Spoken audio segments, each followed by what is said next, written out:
자, 이번 강의는 건축법에서의 제일 뒤에 규모와 관련된 거죠. 그래서 보면 그 지역 및 지구의 건축 제한이라는 게 있습니다. 그럼 지역 및 지구의 건축 제한. 내가 건물을 지으려고 하는 땅을 대지라 했죠. 그러면 이 대지가 있습니다.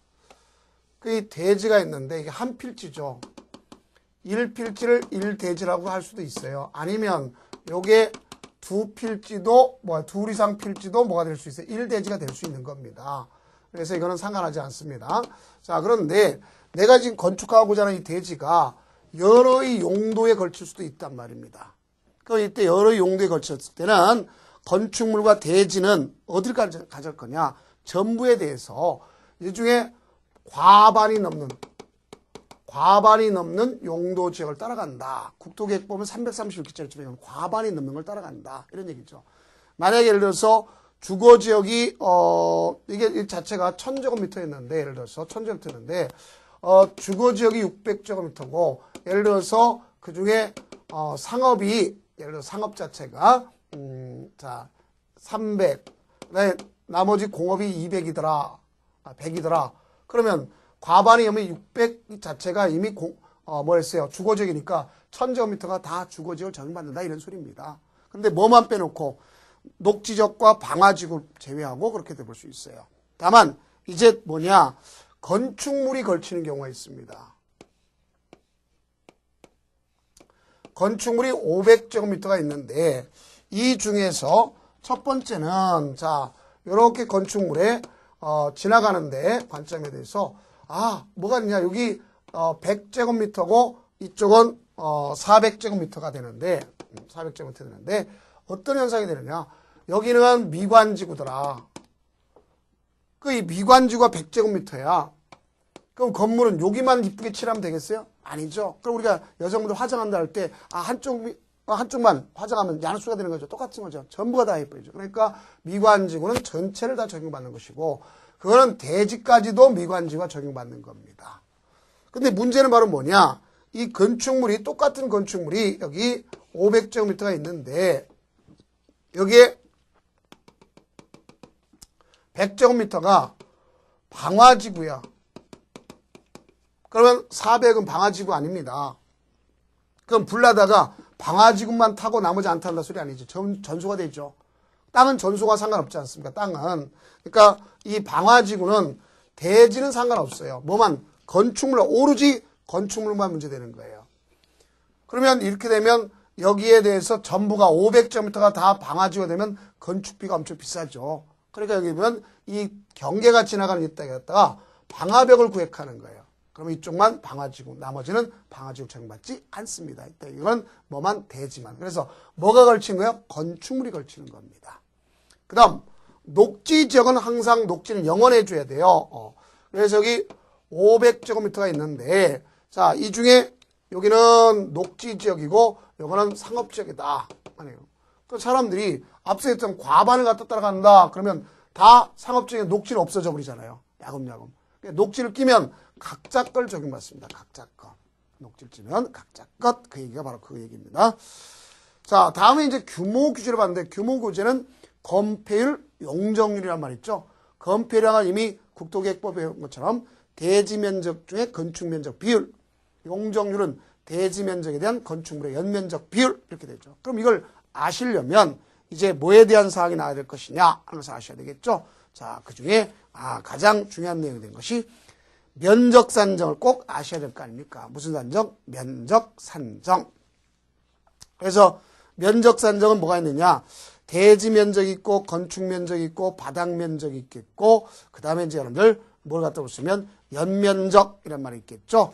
그러면 우리가 봤을 때 이 연면적이라는 것은 바닥 면적을 모두 합친 것을 갖다 연면적이라면 안 되는 겁니다. 그건 우리가 잘못 알고 있는 것이다. 볼 수 있어요. 그러면 그 내용을 하나하나 정리해 드릴게요.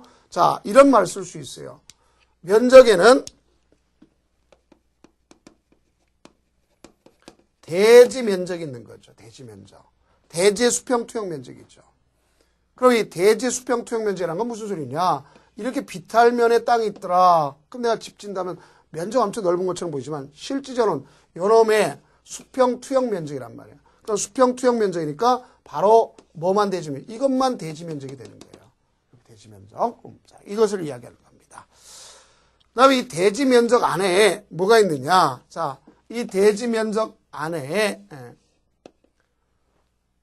우리가 이 안에 뭐가 있다 보면 도시군객 시설로서 도로라든가 공원이 있다. 그럼 대지 면적에서 제외가 돼야 돼. 또 하나는 자 이런 경우를 보도록 해봅시다. 어떤 경우냐? 앞서 배웠던 것 중에서 제가 여기 도로가 2m야. 소유폭 자체가 2m. 근데 앞서 얘기했던 것처럼 내가 이쪽에 10m짜리 땅을 샀어. 그건 토지 면적은 100제곱미터 아닙니까? 100제곱미터. 자, 그럼 이 100제곱미터인데 문제인 건 바로 뭐냐? 도로가 2m야. 그래서 내가 가서 허가 관청에다가 나 일단 건축하려고 하오. 그래서 건폐율이 50%다 그러니까 100에 50이니까 나 50 질 수 있지 않느냐 이렇게 생각하면 큰 오산입니다. 왜?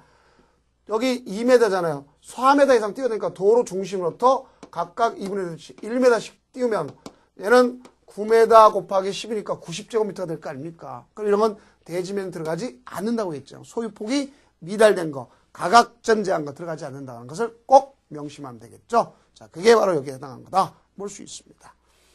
그러면 이와 같이 대지 면적이 있겠고, 두 번째는 이제 건축 면적이 있습니다.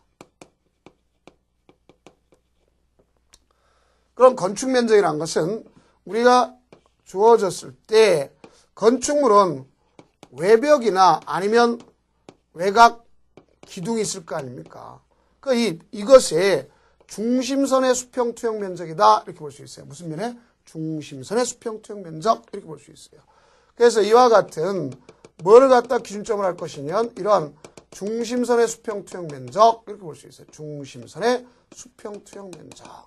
이걸 갖다가 뭐라고 볼 수 있느냐 하는 걸 잘 아셔야 되겠죠. 그걸 갖다가 무슨 면적이라고 보시면 건축 면적이라고 해요. 그런데 이와 같은 양옥 같은 걸 갖다 할지라도 어떤 경우냐? 외벽으로부터 1m 이내 돌출된 것은 1m 이내 돌출은 들어가지 않습니다. 그래서 여러분들 2층을 지을 때 어떻게 지을 수 있느냐? 우리는 가분수처럼 여기서 집을 짓지 않습니까? 이런 형태로 줘요. 여기 보니까 이 부분이 1m 이내다 그럼 들어가지 않는 걸 볼 수가 있습니다. 그래서 이런 경우가 있다 하는 볼 수 있겠고요. 그 다음에 여러분들 이제 양옥을 짓는 게 아니라 한옥을 짓더라. 그러면 한옥은 지표면이 있고 그 다음에다가 뜰을 두지 않습니까? 뜰은 대개 1m까지는 들어가지 않는 것을 원칙으로 합니다. 1m까지. 근데 여기다가 창고 같은 걸 통해서 접안시설을 해가지고 자동차에 접안시설을 갖다 하겠다. 그러면 물건을 실을 거 아닙니까? 그렇죠? 그럼 이때는 차축 높이 때문에 1.5m까지 들어가지 않습니다. 그럼 여기 기둥을 세우고 지붕을 갖다 이렇게 얹을 거 아닙니까? 건축법에는 지붕이 있어야 되겠죠. 그러면 자 앞서 했던 건 외벽, 이건 외벽이고 이건 기둥 아니까 외곽 기둥. 이게 수평 투영 면적이라면 사람들이 욕심이 어떻게 됐어요? 이쪽을 추녀나 기타를 많이 내가지고 많이 활용할 거 아닙니까? 그럼 안전 문제 생기겠죠. 그래서 이럴 때는 외벽이나 외곽 기둥으로 돌출되어 있다. 그러면 1m 돌출되어 있다라면 끝으로부터 일정 거리를 후퇴하는 거예요. 끝으로부터 안전 확보를 위해서. 그래서 일반 건축물은 1m, 창고는 2m, 죄송합니다. 한옥은 2m, 창고 같은 것은 3m, 사찰은 4m. 그러니까 여기서 끝으로부터 1m, 2m, 3m, 4m. 그 말이 우리 교과서에 있는 것이다. 이렇게 보시면 되겠고. 그 다음에 이제 태양열 주택이라든가, 기타의 관점은 별도로 규제하는 것을 알 수 있습니다. 그럼, 건축 면적에 들어가지 않는 것이 있다 그랬죠? 지표부터 1m. 또, 우리가 왔을 때 차량 접안을 시키는 것은 1.5m. 다중이용업소에다가 피난 계단을 설치하는 것. 또, 지상층의 일반의 통행을 위해서 쓰고 있는 피로티 구조나 이런 건 들어가지 않는 걸 볼 수 있어요. 폐기물, 생활 폐기물 보관함이라든가 이런 걸 볼 수 있습니다. 다음은 이제 뭐가 문제되냐면 바닥 면적이 문제되는 걸 볼 수 있어요. 바닥 면적. 바닥 면적이란 건 그걸 볼 수 있겠죠. 자, 우리가 이제 이렇게 보면 이 스튜디오를 갖다 꾸밉니다. 그러면 자, 스튜디오를 몇 개 꾸미냐? 만약에 예를 들어서 3개를 꾸민다고 생각해 봅시다. 그럼 여기 복도가 있어야 되겠고 각각 꾸미려면 이와 같이 뭔가 칸막이에서 막아줘야 돼, 안 막아줘야 돼? 막아줘야 되겠죠. 그러면 결국 여기는 우리가 기본적으로 봤을 때 이와 같은 것은 구조물, 방음 같은 차음제 이런 거 가지고 막을 거 아닙니까? 그러면 A 스튜디오, B 스튜디오, C 스튜디오 그러면 요 A 스튜디오의 바닥 면적 뭔가 구획된 외벽이나 외곽 기둥이 아니라 구조물에 의해서 벽이나 기둥에서 중심선의 수평 투여. 자, B 스튜디오 역시 마찬가지로 중심선의 수평 투여 면적. C 스튜디오 마찬가지로 중심선의 수평 투여 면적. 그렇게 되겠죠. 그러면 이걸 갖다 합치면 A, B, C, 스튜디오 바닥 면적 합 그렇게 나오죠. 그렇게 될 수 있는 거 아닙니까? 그 바닥 면적 합계가 연면적이라면 안 되는 거예요, 이거는요. 자, 조심해 주면 되겠고. 그러면 이와 같이 뭔가 벽이나 기둥, 기타 유사구조 구획된 중심의 수평 투영 면적을 바닥 면적이라고 한다. 라고 볼 수 있어요. 근데 이 바닥 면적 산정 시에 두 가지가 있습니다. 특례가 있겠고 배제가 되는 경우가 있어요. 그래서 우리가 보면 특례가 있고 배제가 되는 경우가 있다. 그러는데 특례의 경우를 갖다 보면 어떤 경우냐. 여러분들 대개 보면 이런 경우가 있겠죠. 이와 같이 컨티레버 같은 경우는 이걸 기둥이라 보기도 어렵고 기둥이라 보기도 어렵고 벽이라 보기도 어려운 거 아닙니까? 그렇다고 여기에 요곳의 중심선의 수평투 이걸 바닥 면을 보면 안 되지 않습니까? 그래서 이럴 때는 이 돌출된 외벽이나 이런 것이 있다면 그것에 1m씩 후퇴한 가까이 1m씩 후퇴한 이 부분의 수평투영 면적을 무슨 면적으로 보느냐? 소위 바닥 면적으로 보는 거다 볼 수 있어요. 또 어떤 경우냐면 이제 우리가 외벽에 돌출되어 있는 거 이걸 되게 노대라고 그랬죠. 노대. 아파트의 경우에 발코니 여러분 흔히 베란다라고 했는데 베란다는 틀린 겁니다. 그러면 이 경우는 이 면적이란 A 곱하기 B를 면적이라잖아요. 그런데 여기서 보니까 이거는 A 곱하기 B에서 마이너스 B 곱하기 1.5 소위 우리가 봤을 때 이 길이가 1.5m까지는 바닥 면적에 들어가지 않습니다. 근데 만약에 2m라면 0.5m 곱하기 B 하면 이 길이 하면 당연히 그건 들어가는 것을 알 수 있어요. 자, 이렇게 보시면 되겠죠. 다음 바닥 면적에 들어가지 않는 경우 있습니다. 뭐가 있죠? 피로티 구조. 자, 아파트를 짓을 때 1층 전체를 비움 구조로 짓잖아요. 이렇게 피로티 구조로 짓는 거. 이런 경우는 들어가지 않습니다. 피로티 구조로 짓는 거. 자, 또 여러분들 다가구 다세들은 건물을 지을 때 그중에 피로티를 구조로 짓긴 짓지만 다 짓는 게 아니라 그중에 일부만 피로티 구조로 짓는 거 있잖아요. 얼마까지? 2분의 1까지. 그러면 그거는 들어가지 않습니다. 피로티. 또 우리가 지상층에 공동주택의 경우에 지상층에 전기실, 기계실 아니면 조경 같은 어린 놀이터 이런 거 설치하는 것도 들어가지 않은 것을 볼 수 있어요. 그 다음 건축물의 리모델링 시기 미관항상 열 손실 방지를 위해서 외벽에 부가해서 마감재를 설치하는 것은 바닥 면적에 들어가지 않는 걸 알 수 있습니다. 또 뭐가 바닥 면적에 들어가지 않는 거냐 하는 거 조심할 게 있어요. 그 내용 중에 하나가 뭐가 있냐면 옥탑방이라고 하는 거 여러분 보셨을 거예요. 옥탑방. 자, 그래서 건물을 질 때 옛날 건물 같은 거 보면 이와 같이 건물 지면서 이렇게 옥탑방을 만드는 경우가 있을 수 있습니다. 그럴 때는 층고가 경사지게 지면 이 층고가 1.8m까지는 들어가지 않아요. 또 이렇게 짓지 않고 옥탑방이라서 양옥에다 이렇게 평슬랍으로 짓잖아요. 그럼 층고가 1.5m까지는 들어가지 않는다. 볼 수 있어요. 다락 높이, 다락이라고 하는 것 이거 볼 수 있습니다. 자, 그러면 우리가 연면적이란 말을 거기 보면 되겠죠.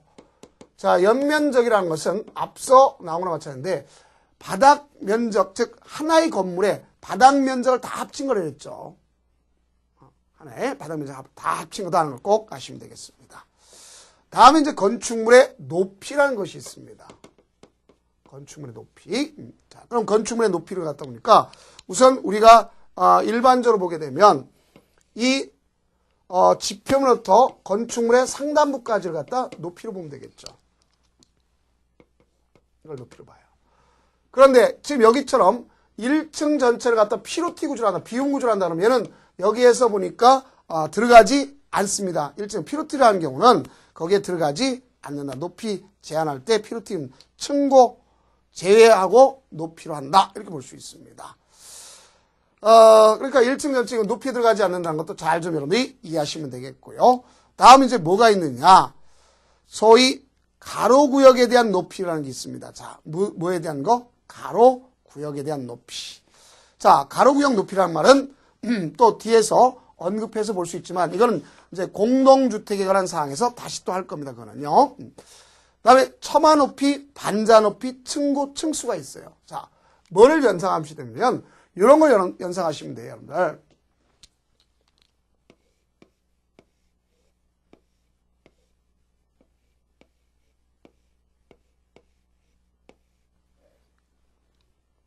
이 바닥 윗면서부터 다음 층 바닥 윗면까지를 층 높이, 이거 한자로다 층고 그러는 거예요. 층고.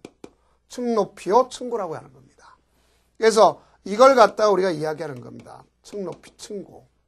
자, 이걸 여러분들이 연상하시면 되는 거예요. 그래서 이와 같은 걸 층고라고 하는 것이다 볼 수 있겠고요. 그 다음에 여기 보면 여기에 예를 들어서 배관이나 이런 전기선이 지나가잖아요. 보기 안 좋죠. 그럼 여기를 위해서 이렇게 막잖아요. 이걸 여기까지를 반자 높이라고 그러는 거예요. 반자 높이. 반자 높이 이렇게 가져간다 볼 수 있어요. 다음 이제 층수가 있죠. 층수는 어떻게 따질 것이냐 하는 걸 아셔야 되겠죠. 만약에 이렇게도 문제를 우리가 낼 수도 있지 않습니까? 과거에 냈던 것 중에서 여기가 지표면입니다. 자, 그러니까 여기 보니까 이쪽에 이쪽과 이쪽이 달라요. 근데 여기를 보니까 높이가 16m고 여기는 12m예요. 그러면 자, 층수가 얼마냐 물어보면 황당하다고 얘기할 거 아닙니까? 아닙니다. 법에서는 분명히 이럴 경우는 4m를 1층으로 보면 되는 거예요. 그럼 여기 보니까 층수를 알 수 없으니까 4m 그러면 여기 6 나누기 4니까 4, 4, 16이니까 4층이 되겠네요. 여기는 나누기 4니까 3층이 되겠네요. 그러면 자, 하나의 건물인데 한쪽은 4층이요 한쪽은 3층이면 많은 층을 따라가도록 되어 있습니다. 무슨 층을? 많은 층을 따라가도록 되어 있다 이렇게 볼 수 있어요. 그다음에 결국 이렇게 되는 거, 또 지하층은 층수에 들어가지 않는다는 거 꼭 여러분들이 이해하시면 되겠고요. 또 하나는 어떤 경우냐, 이런 경우가 있을 수 있겠죠.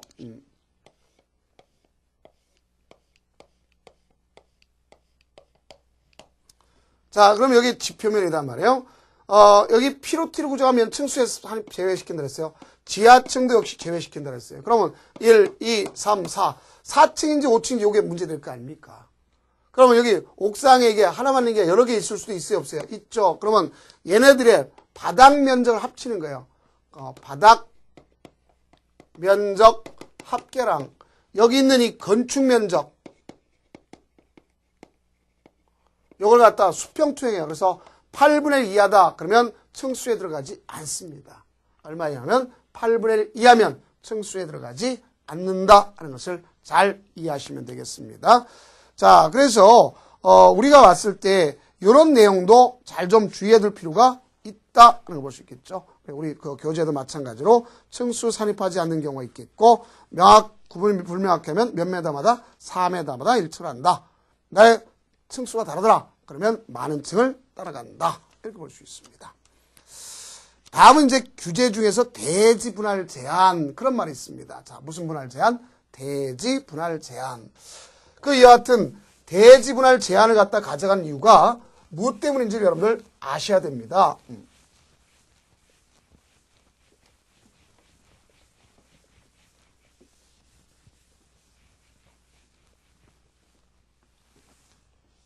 자, 대지 분할 제한이란 말은 이런 얘기죠. 건물을 지으려면 분명히 도로가 있어야 되겠고 여기에 건물이 있는 땅을 갖다 얘기하는 거예요. 그럼 이 땅에 대한 이 용도 지역이 어디냐에 따라 달라지는데, 용도 지역이 도시지역 중에서 주거지역, 상업지역, 공업지역, 녹지지역, 기타 이래 됩니다. 그러면 이 주거지역은 60제곱미터 미만이면 나눌 수 없고, 상업공업은 150제곱미터 미만, 녹지는 200제곱미터 미만에 나눌 수 없고, 기타 60입니다. 그럼 만약에 여기가 상업지역이야. 그럼 이게 만약에 300제곱미터라고 생각해 봅시다. 상업지역은 150제곱미터 나눌 수 있잖아요. 그러면 이 사람은 건물 짓고 나서 여기를 이렇게 나누겠다. 그러면 무식한 소리 듣죠. 또 이렇게 나누겠다. 자, 나눌 수 있는 경우도 있고 없는 경우도 있어요. 왜냐하면 자, 면적상은 상관이 없잖아요. 150이니까 300이니까 나눌 수 있는데 이렇게 나누겠다 그러면 이 건물은 도로에 접하지 못했잖아요. 그러니까 적어도 건물을 지으려면 도로에 2m 이상 접해야 될 거 아닙니까? 그럼 이 접도가 미달되면 안 되는 거고, 만약에 이렇게 나눴다 할지라도 이 면적이 빠지면 건폐율 용적률은 뭐예요? 대지 면적분의 건축 면적, 대지 면적분의 건축 연면적이니까 건폐율 용적률이 초과해버리지 않습니까? 또 우리는 이거에 의한 일주권의 높이 제한, 또 건축물의 높이 여기 초과해버리면 안 되는 거 아닙니까? 또 대지 안에 공지가 있었는데 그것을 위반하면 안 되는 거죠. 그래서 포인트는 시험에 나오면 다 이거죠. 짝짓기 잘하면 돼요. 주거지역과 기타지역은 60, 상업공업 150, 녹지역은 200, 다음 중 옳게 짝지어진 것, 또 나눌 수 없는 것 이렇게 나올 수도 있단 말입니다. 그걸 여러분들 이해하시면 되겠고, 다음에 이제 높이 규제 중에서 여러 가지가 있다 배웠는데 앞서 있죠. 가로구역의 높이, 그 다음에 이제 일조 확보를 위한 높이, 이걸 우리가 정리를 해두면 되겠구나 볼 수 있어요. 자, 그렇다면 이렇게 보시면 돼요. 첫째가 높이 제한 중에서 가로구역별 높이 제한이라는 게 있습니다.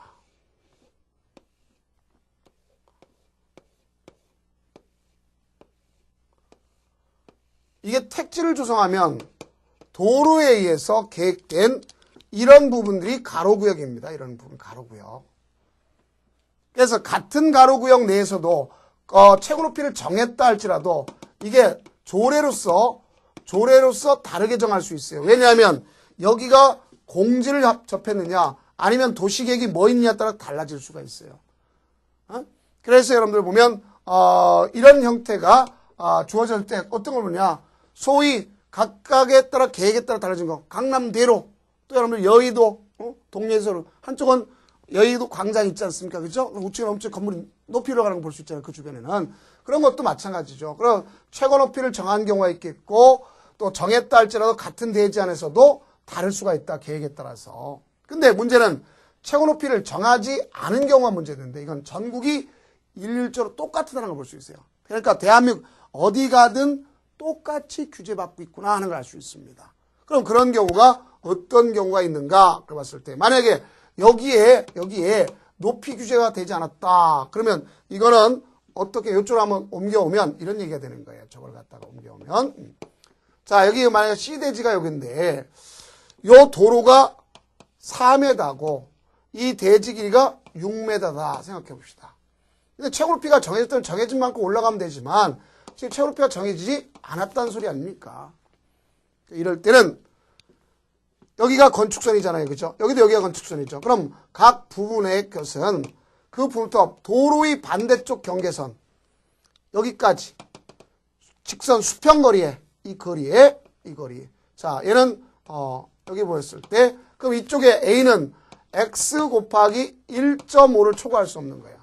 나 여기는 요 B는 Y 곱하기 1.5배를 초과할 수 없는 거야. 1.5배를 초과할 수 없다. 그러면 여기는 4m 곱하기 1.5니까 6m 올라갈 수 있네요. 여기는 4 플러스 6, 그러니까 10m 곱하기 1.5니까 15m 올라갈 수 있네요.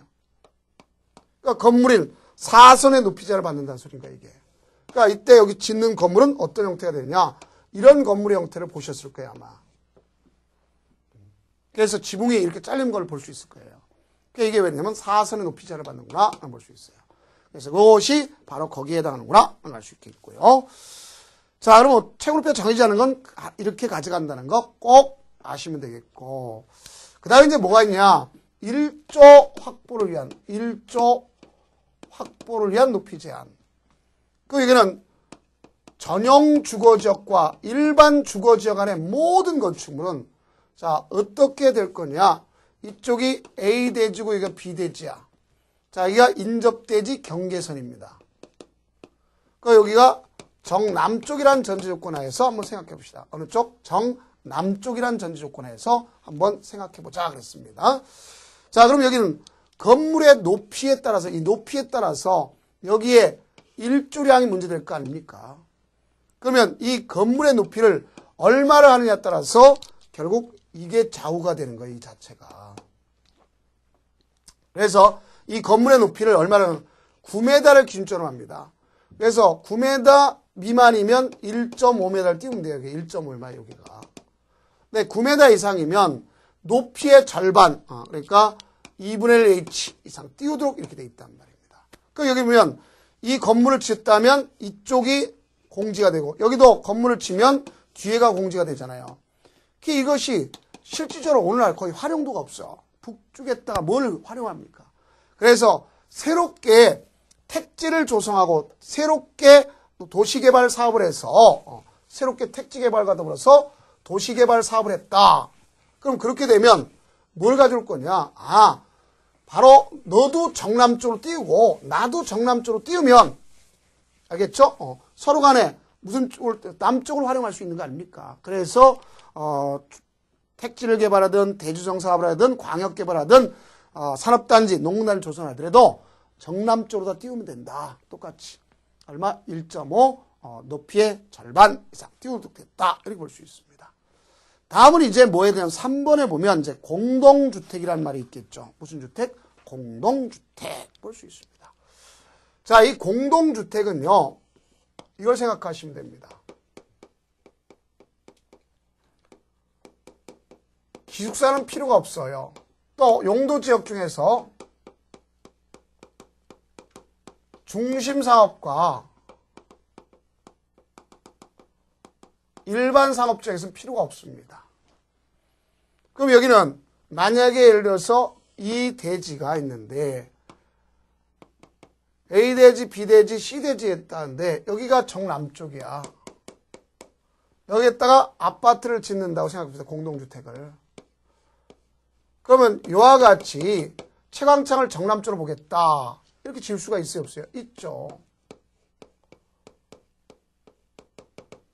또 이와 같이 지을 수도 있어요. 또 요놈은 또 이렇게 도드라지게 옆으로 지을 수도 있습니다. 이때 이걸 각각 가동, 나동, 다동, 라동이라고 봅시다. 이게 이 가동의 건물의 높이는 뭐에서 되느냐? 이 건물의 높이는 정남쪽으로부터 인접대지를 얼마를 띄웠냐가 바로 이 가동의 높이를 좌우하는 거예요. 이게 바로 공동주택에서 우리가 나타나는 것 중에 가장 대표적 현상이다. 이렇게 볼 수가 있습니다.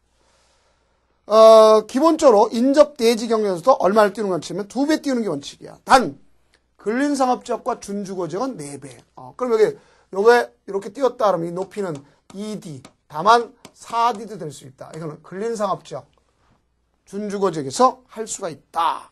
그게 나오는 거죠. 다만, 채광창이 있는 벽면으로부터 수평거리가 1m 이상, 알겠죠? 정해져 있는 거리 이상은 다세주택은 적용받지 않습니다. 무슨 주택? 다세주택은. 그 다음에 두 번째, 동과 동을 마주본 걸 인동거리라 하죠. 인동거리, 요거는 얘는 뭐에서 좌우되느냐? 얘에서 좌우돼요. 0.5H. 도시형 생활주택은 0.25H. 절반 되는 거죠. 그 다음, 측벽과 측벽이 만났습니다. 4m 이상. 자, 측벽과 채광창이 없는 벽이 만났다. 8m 이상. 그럼, 자, 이게 햇볕을 받잖아요. 그죠? 근데 이게 동짓날, 해가 가장 짧은 날 동짓날이죠. 우리가 왔을 때 9시서부터 15시간, 2시간 이상 비춰줘야 된다. 이걸 갖다 의미하면 되는 거예요. 자, 이것이 바로 되는 것이다. 그 내용이 여러분들 그 3번에 보면 써 있는 것이고, 그 세세한 디테일한 숫자까지 외울 필요는 없습니다. 다만, 이 소형주택은 적용받을 필요가 없어요. 2층 이하로서 8m 이하면 조례가점 적용받지 않는다 하는 말이 써 있는 겁니다. 자, 다음 대지에도 뭐가 필요하다고 보시면 환경이 필요하겠죠. 자, 그래서 환경이 필요하다. 그러면 그 환경이라는 게 뭐냐? 공개 공지 확보다 볼 수 있어요. 무슨 확보? 공개 공지 확보. 이걸 두시면 되겠습니다. 자, 그럼 여기 공개 공지 확보라는 것은 일반인에게 개방되어 있는 빈 땅이 필요하다 하는 얘기죠. 자, 여기가 보면 여기에 대형 백화점을 짓습니다. 그러니까 여기 1층을 피로티 구조로 지어서 일반인한테 활용할 수도 있고, 아니면 여기다가 공원 광장을 만들어서 조경을 한다든가, 아니면 그건 파고라 같은 등나무 벤치를 짓는 겁니다. 그럼 그만큼 일반인한테 공개되는 공지, 왜? 휴식 공간. 왜? 많은 다중의 사람들이 떼거리처럼 모이니까, 다중의 사람들이 모이다 보니까 휴식할 수 있는 공간, 쾌적한 게 필요할 거 아닙니까? 그래서 그런 것 때문에 이게 등장하는 것을 우리가 볼 수가 있습니다. 이것 때문에. 자, 그러면 이렇게 해서 등장하다 보니까 어떻게 우리가 정리해 줘야 될 거냐? 그걸 가져가면 요 얘기겠죠. 따지고 보면. 여기 이것이 어디냐? 일준위, 상준위가 인정이 많다. 우리끼리 공부할 때 이러면 돼요. 일반 주거적, 준주거적. 왜 전용 주거지는 없을까? 전용 주거지는 양호한 주거환경 보호가 목적이니까 걷다가 쾌적 환경 만들면 안 되는 거죠. 오히려 더 주거환경을 깨트리는 거 아닙니까? 다중의 사람이 모이는 곳으로 기점이 되겠죠. 네. 상업지역, 다중의 사람이 모이죠. 공업지역인데 전용공업, 일반공원, 중학 안 갑니다. 그죠? 자, 그래서 네, 도시화 가능성이 필요하다고 인정하는 지역 그렇게 되죠. 그 이 지역에서 바닥 면적 합계가 5,000제곱미터 이상. 자, 바닥 면적 합계가 얼마? 5,000제곱미터 이상. 그것이 되는 거죠. 그래서 문화집회시설, 종교시설, 판매시설에서는요, 농수산물 가공과 관련된, 농수산물 유통과 관련된 농수산물 유통시설은 제외시키는 겁니다. 운수시설에서는 여객용만, 화물이 실 필요 없잖아요. 그죠? 자, 이런 경우가 필요하다는 거. 업무, 숙박, 이런 시설이 있다. 볼 수 있다. 그죠? 다중이용시설. 자. 이건 공개공지를 대지 면적의 10% 이하로 하라. 규정돼 있죠. 왜? 사람이 이걸 빙자해가지고 우회를 많이 활용하면 안 되니까. 그러면 이 10% 이하로 하고, 여기는 펜스 같은 걸 치지 말아야 되겠죠. 또 연간 60일 이내 일반인한테 행사장을 쓰다가 문화행사 쓰게끔 제공해줘야 되는 거예요. 물건 쌓아놔서도 안 되는 거고. 다음, 뭐가 문제일 것이냐면, 표지판을 써놓고, 그럼 여기에 요만큼 제공한 만큼 이 위로 용적률과 일조 높이의 1.2배 올라간 겁니다. 이게 시험도 났었죠. 그래서 용적률과 일조권에 얼마? 1.2배 완화시켰다. 이게 바로 나온 거죠. 자, 이 내용이 되는 겁니다. 그다음에 여러분 건축 설비는 굳이 이 내용 앞에서 가져가는 거 굳이 할 필요 없겠다. 그 승강기 있겠고 지능형. 다만 이제 여러분들이 뭐를 머릿속에 연상하시면 되면 지능형 건축물만 좀 보세요. 무슨 건축물? 지능형 건축물.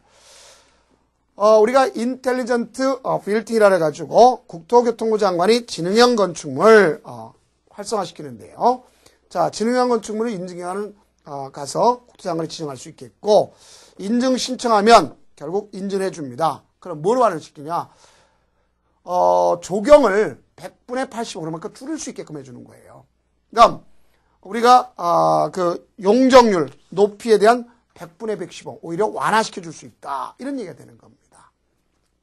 그래서 그 내용에 의한 것이 바로 우리가 왔을 때 뭐에 대한 사항이냐? 소위 설비에서 할 거. 그러면 우리가 이제 거기 보면 승용 승강기, 비상용 승강기 굳이 그 형태를 여기서 설명할 필요는 없습니다. 그 내용은. 자, 그 다음 이제 특별 건축 구역이 있겠고, 뭐가 있느냐 봤을 때, 우리가 특별 가로 구역이 있습니다. 자, 여기는 계략적으로 나올 수 있으니까 계략적인 형태만 나갈게요. 자, 우선 보면 특별 건축 구역이란 건 여러분들, 예를 들어서, 송도와 같은 곳이라든가, 우리가 또 용산 또는, 송파 쪽 같은데, 상암 같은, 이런 데 보면 특별건축구역을 지정하면서 조화롭고 창의적 건축물을 지을 수 있게끔 하는 겁니다.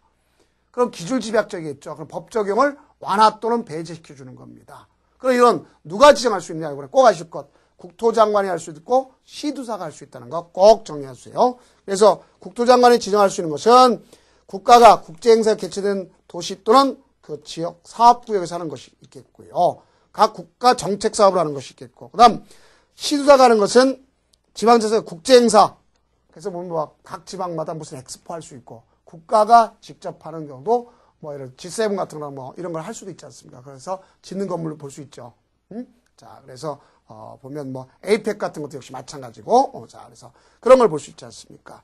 그런 내용들이 여기에 해당합니다. 그러나 만약에 지을 수 없는 것만 좀 알아두세요. 그래서 지을 수 없다는 것을 보면 4번에 나오죠.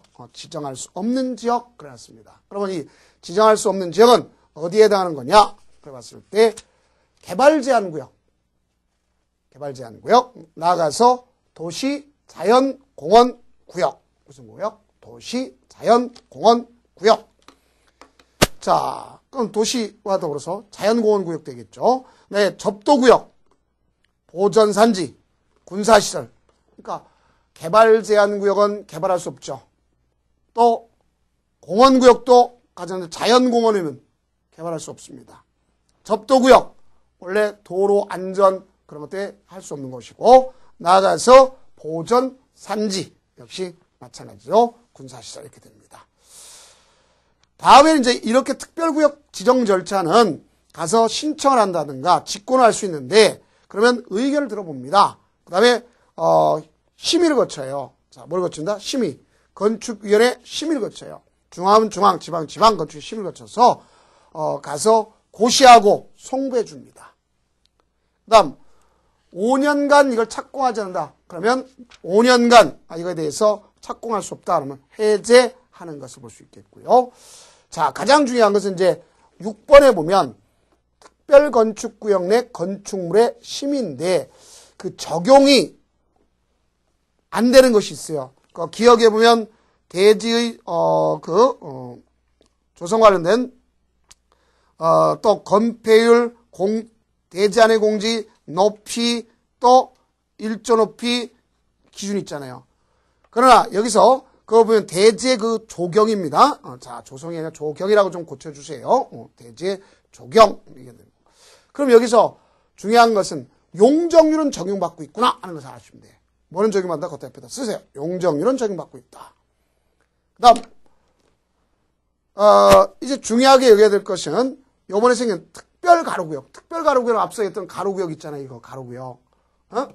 자, 이 가로구역인데 이 가로구역에 대해서 소위 건축물을 조화롭고 도시 창출, 도시경관 창출, 미관 이걸 위해서 하는 것이 특별가로구역입니다. 특별가로구역은 국토장관도 있고 허가권자가 한다는 거. 앞에 특별건축구역은 국토장관과 시도자죠. 얘는 누가 한다는 거? 허가권자가 한다는 것. 그래 볼 수 있습니다. 특별건축구역 지정한 절차와 같더라 하는 걸 볼 수 있겠고요. 그 밖에 이제 건축협정이라는 용어가 등장했습니다. 토지 소유자 건축물 지상권자가 서로 뭘 할 수 있어요? 건물을 건축하거나 대수나 리모델링할 때 서로 간에 그 협정을 체결할 수 있도록. 그래서 지구단위 계획구역 또는 주거환경 개선, 주거환경 관리 사업을 위한 정비구역이라든가 도시 재정비 촉진한 특별구역, 존치지역 이런 데 대해서는 바로 서로 간에 협의를 해서 잘 이루어질 수 있도록 하는 거죠. 그래서 그 구역에 둘 이상의 토지를 소유한 자가 있는 경우 협정 대상 지역에서 하는 건축협정을 정할 수 있겠고 토지 소유자 1인을 건축협정 체결자로 볼 수 있게끔 하는 겁니다. 그래서 그 내용은 이제 그렇게만 정리하시면 되겠고요. 나중에 이제 뭐 보칙, 벌칙 있는데요. 보칙, 벌칙 중에서는 다 가져갈 게 아니라 뭘 갖다 볼 수 있냐면 여러분들 이행강제금만 한번 보시면 되겠습니다. 그리고 그 벌칙 조항은 할 거 없고 이행강제금을 기준점으로 해서 건축법 강의를 마치도록 할게요. 자, 그러면 여기 있는 이행강제금 한번 보시고 마치겠습니다. 원래 이거는 이제 이렇게 정리하시면 됩니다. 끝부분은. 자, 많이 출제된 게 아니기 때문에 그렇죠. 여러분 봐봐요. 여기는 기존 건축물입니다. 여기는 위반 건축물이에요.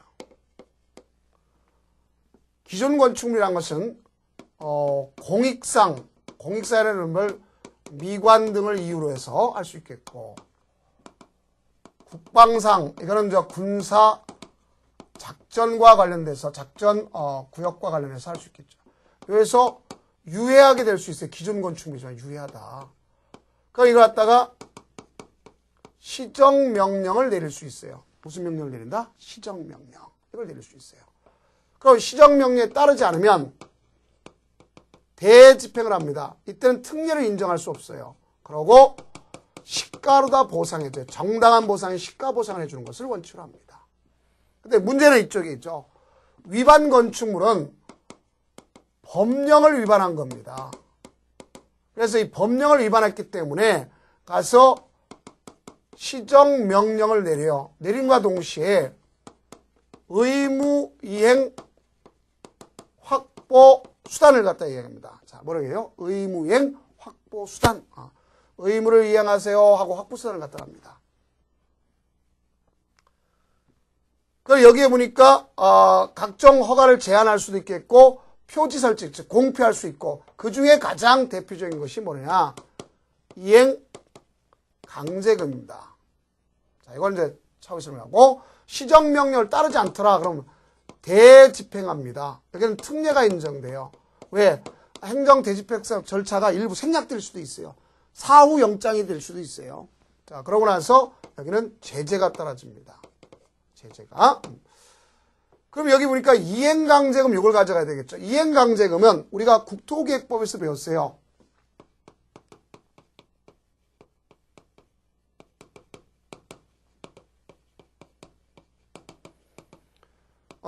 토지거래 허가구역에서 그 실수요소를 쓰고 있지 않더라. 그러면 뭐라 했어요? 처분 의무가 발생하는 겁니다.